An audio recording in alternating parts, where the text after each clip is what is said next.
The other evening, you spoke on bhakti and devotion and said that whatever we are doing, we need to remember that we're doing it for God. How does this relate to those who find themselves working as prostitutes, child laborers, etc.? So, when we talk about doing it for God, we obviously have to take almost anything we do, in any case, beyond the most basic. I'm going shopping for clothes. Well, you're going to have a hard time convincing yourself that you're doing that for God. It's a perfectly harmless, fine, natural, innocuous thing to do. I haven't even gotten to the prostitutes and child laborers side yet. We're just talking about getting a new pair of shoes. Nonetheless, you're going to have a hard time saying to yourself, oh, well, these shoes are for God. God wanted me to have a new pair of shoes.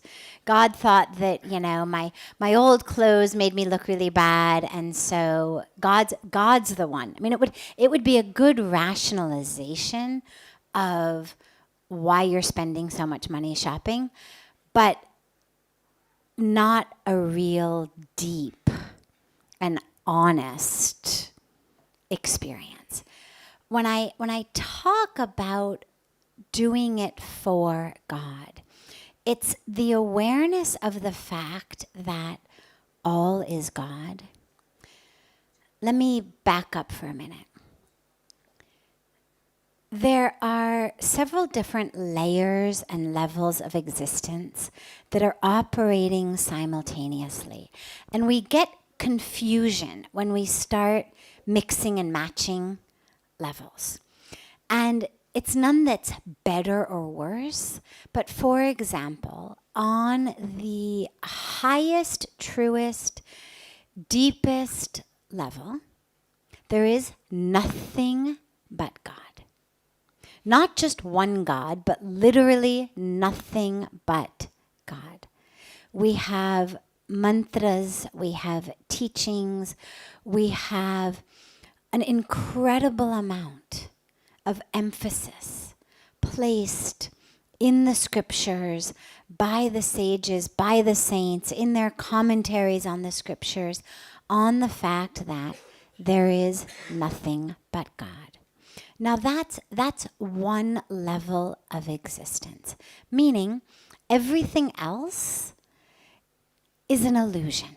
On that level of existence, if that's really, really where you're going to try to live from, which you could call sort of the pinnacle of the Gyan Yoga path, if you got into a program, a path on Vedanta, especially on Advaita Vedanta, if you were going to dedicate yourself to the path of wisdom, the path of Gyan, okay, nothing but God. Everything else is an illusion, including the body, including any separation between us, including anything I'm doing. All of that is an illusion. There is nothing but God. Now that's a very difficult level and place to live from. It's a beautiful and deep and incredible teaching to hold in your heart and your mind in terms of ultimate truth. When you get stuck in your identities and you get stuck in traffic, literally and metaphorically, it's really a spiritually soothing remembrance of, oh yeah, wait, This isn't about reaching there on time. This isn't about that. It's not about this. It's all God. But it's a very difficult place to live from 24 hours a day. It's doable. It's an incredible ideal. I'm not saying don't aim for it. By all means, aim for it. Just don't berate yourself if you can't achieve it constantly. If you find yourself coming back into the one who needs new shoes or who wants new shoes, or coming back into any aspect of the identity, any desire, any fear. Because remember, if it's all God, nothing to desire at all, nothing to fear. I mean, worst comes to worst, I die, right? I mean, that's pretty much the bottom line of every fear that I have. End of the day, worst case scenario, what happens if my fear comes true? I die. Well, if everything's God, then it doesn't matter. This whole thing was just an illusion anyway. So that's one level. It is absolutely the highest, the truest level. But it's also, as I said, a difficult level to live on 24 hours a day. Then I don't want to say come down, we go sideways a level. We adjust the dial on our, internal radio or TV or whatever tuning we're doing of our levels. And on the next level, I'm this being. I'm a, spiritual being having a human experience, or a human being having a spiritual experience. Either way, I'm this being. And I have a body, and I respond to my body. It's hungry. I start thinking about food. I plan meals. I look at other people. I see them as separate from myself. I try to be nice to them and kind to them and a good person, but nonetheless, I don't see them as God. I see them as other people. I see myself as a person. And in that personness, I'm going to dedicate myself to improving myself, developing myself as much as I can, spiritually, psychologically. I'm going to do good things for other people, okay? So it's another level of reality. Also true, just not quite as true as the first level. But it is true, we do have a body. It's not an illusion. Even on the first level, it's not an illusion like an optical illusion. It's not the water in the desert type of illusion. It's not you've gone blind, you can't see, that's why you think you have a body. It's just an illusion as in it's not who I am. Body exists, not me. It means it's not me.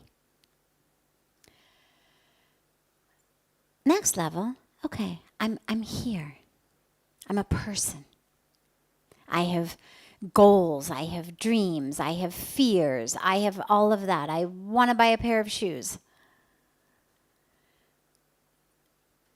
Go to another level. I am this body. There is no spirit, it's just body. As many years as I have, I've got to use them, just eat, drink, and be marrying. Why would I want to do something for someone else unless I can get something from them? It's all about you versus me. My entire focus is this body, this identity, this experience, how much I can acquire. How much I can stuff inside, how much I can put outside. New clothes, new shoes, more food. Titles, degrees, money, name, fame, all of that. It's all about me. So we could keep going, but I'm going to end there. The point being, these are all different levels. Takes us to the example that I give so frequently about the waves and the ocean. If you've got a wave in the ocean, and you look at that wave, well, there's two levels of reality there. On one level, there's just ocean, nothing but ocean. On another level, that's a wave. Now, they're both true, but if we really thought about it, what we'd realize is ocean is a bit truer than wave. Why is it truer than wave? Because the wave exists momentarily, instantaneously. A tiny intersection of time and space is wave. This moment, this place, wave. But ocean is eternal. I mean, if we envisioned an ocean that didn't have coasts, so there wasn't a Pacific and an Atlantic, but just nothing but ocean. Well, that's going to be a higher truth than wave. Although wave is also true, it's just true at this tiny intersection of time and space. It's a form of ocean. What is the wave? It's ocean. If you look at the wave under a microscope, it looks exactly like ocean. No scientist could look at it under a microscope and say, that was wave. It would tell you this is ocean. And yet, seeing a wave doesn't mean you've gone blind. It doesn't mean you've invented it or made it up. It's just a different level of reality. It's a slightly less eternally true level of reality. So now we circle back to the specific question. Let's say you have a job as a prostitute or as a child laborer. How do you reconcile doing that for God? Well, what we've just done there is we've crossed levels.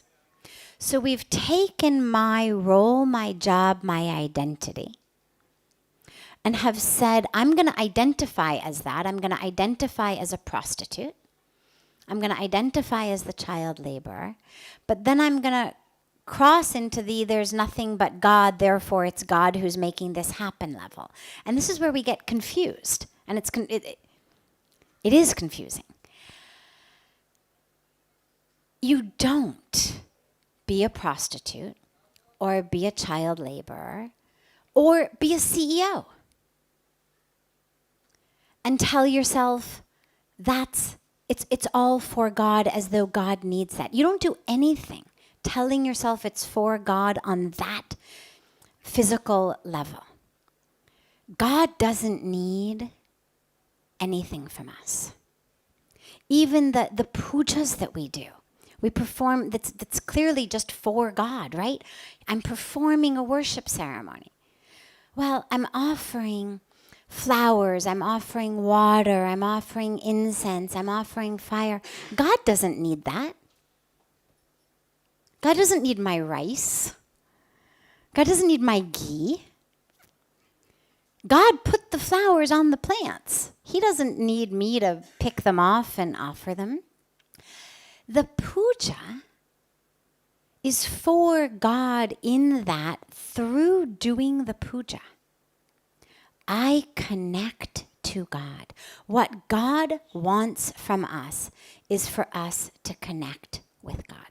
What God wants from us is for us to recognize that God is within us, that we are one with God. That's what God wants. Not your rice, not your ghee, not your flowers, not your incense, not your company, not any of the things that we actually do. What God wants is us to connect. Our connection, our devotion, our love. So the teaching that I was speaking about in terms of doing it for God is not envision that it is God who wants me to prostitute myself, but in whatever I'm doing, whatever it is, how can I think of God? In fact, there's actually a story about this of two men, and one of them considered himself very, very, very pious. The other one did not consider himself quite so pious. But nonetheless, they were friends. And one day, the one who considers himself very pious said, I am going to go to the temple and I am going to meditate and pray all night long. And the other guy said, I'm going to go to a brothel.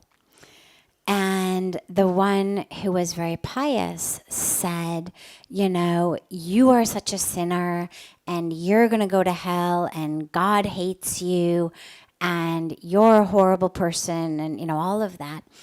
And the guy who was going to the brothel, he kind of knew that. It wasn't like he thought that it was a good thing. It was just that he knew, you know, I can't overcome my addictions. I'm not a spiritual person and I'm a bad person. And so one goes to the temple, one goes to the brothel. The one in the temple spends his whole night thinking about his friend who is such a sinner. And why is he friends with such a sinner? And he really has to find himself, you know, better friends because this guy is a horrible man and how dare he go to the brothel? And when he goes to the brothel, my God, is he going to have sex with only one lady or maybe more? And this man's desire is just insatiable. And how did I get stuck with a friend like that? And the other guy goes to the brothel and the whole night is thinking, my God, I've been so blessed to be given this friend who's in the temple, and God, he must be doing abhishek right now. And even he's in the brothel, but he's thinking, my friend is doing abhishek, my friend is doing puja, my friend is doing arti, my friend is meditating, and I'm so worthless and horrible, but somehow I was given this friend who's so pious. They both die that night. It's a story, so things like that can happen. They both die. So otherwise the story becomes too long if you have to go through like all the rest of their years of life. So they both die that night.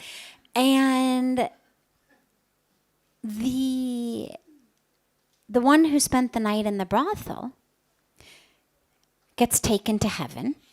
And the one who spent the night in the temple gets taken to hell. And as he's going to hell, he sees this other guy on his way, you know, up to heaven. And he says to God, he's like, what is this? This guy, not 24 hours have passed since this guy was in a brothel. I spent the last 24 hours of my life doing puja. And God said, he said, yes, but your mind, your attention, your body was in the temple, but your mind was in the brothel. This guy, even being in the brothel, his mind was in the temple all night. All night he was thinking, abhishek, arti, this. You whole night were thinking, how many ladies is this guy having sex with? What's he doing in the brothel now? And we're given these, you know, teaching stories to remind us. It's not as simple as what you do. It's about where you are in your mind when you're doing it. And so the do it for God means whatever you're doing, wherever you are, whatever role you have in the world, are you the CEO? Are you the window washer? Are you the president? Are you the secretary? Are you the clerk? Are you the chairman of the board? Whatever you are, do whatever you're doing with an awareness that God is in me. Do it in a way to connect with God. Now, a last point bears mentioning, since the examples given were so dire. And of course, since it then begs the question, well, what if I steal and murder and do those things? If I do it, you know, thinking about God, does that mean it's okay? if you're really thinking about God, not the God who's going to give you something, not the God who's a vending machine, not the God who's Amazon.com, not the God who is into, presents and treats and who's gonna hand you something. But the God who's the creator, the God who's infinite. The God who wants nothing from you but for you to be connected. Not the God who's telling you, sacrifice animals, sacrifice virgins, kill this, kill that. Not that. Because remember, God is infinite. God doesn't need this in the fire, that in the fire. God needs your ego in the fire. God needs your separateness in the fire, your identity in the fire. Not his creation in the fire. So if you are deeply connected to God by any name, any form, any religion, any culture, any language, it doesn't matter. But if you are really deeply connected to God, you won't be able to rob or to kill. Because you will see in the one you are killing God. Because God is infinite. You will see in the one from whom you're stealing God.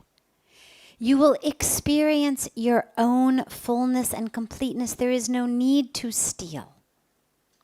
There is no need to covet. There is no need to have greed or competition because I'm full.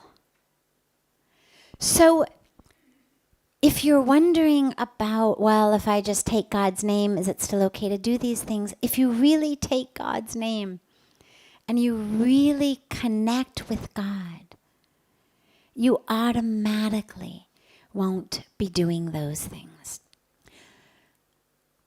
In terms of the stealing and the killing and whatnot.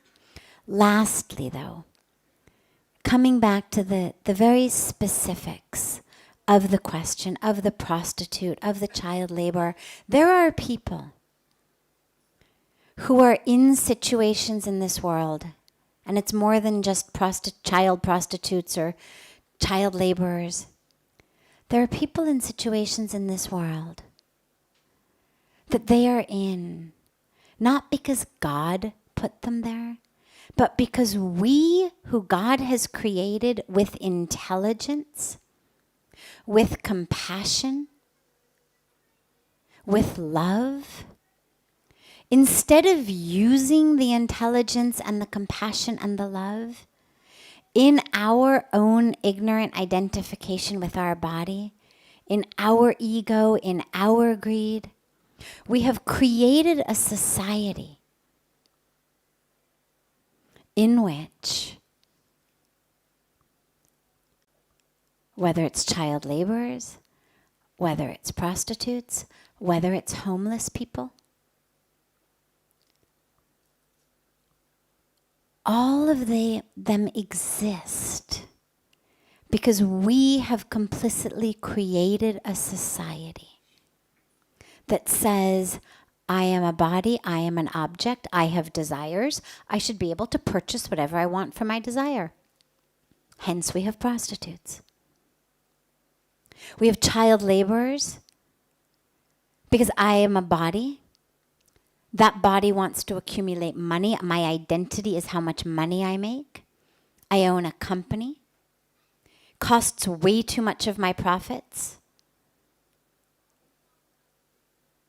to hire people who aren't slaves, to pay them fair wages, to give them fair working conditions, fair working hours, much, much cheaper, to enslave them. More left for me at the end of the day. I can only sell a pair of shoes or a shirt for so much. As much of that as I spend paying my employees, it's less in my pocket. Paying the manufacturers, it's less in my pocket. That's a society we have all been complicit in creating. We want things for cheaper. We want more and more of them because as I feel empty, I want to buy things. Buying things makes me feel full.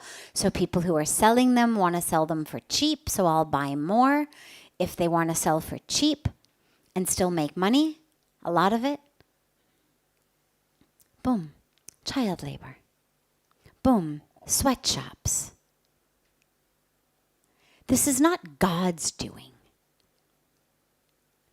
God has created us, and along with intelligence and compassion and love and creativity, He has also given us free will.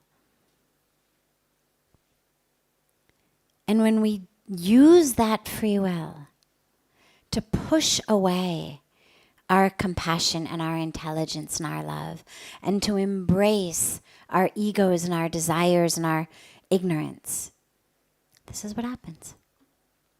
So it's not God who has done that. It's us who have done that.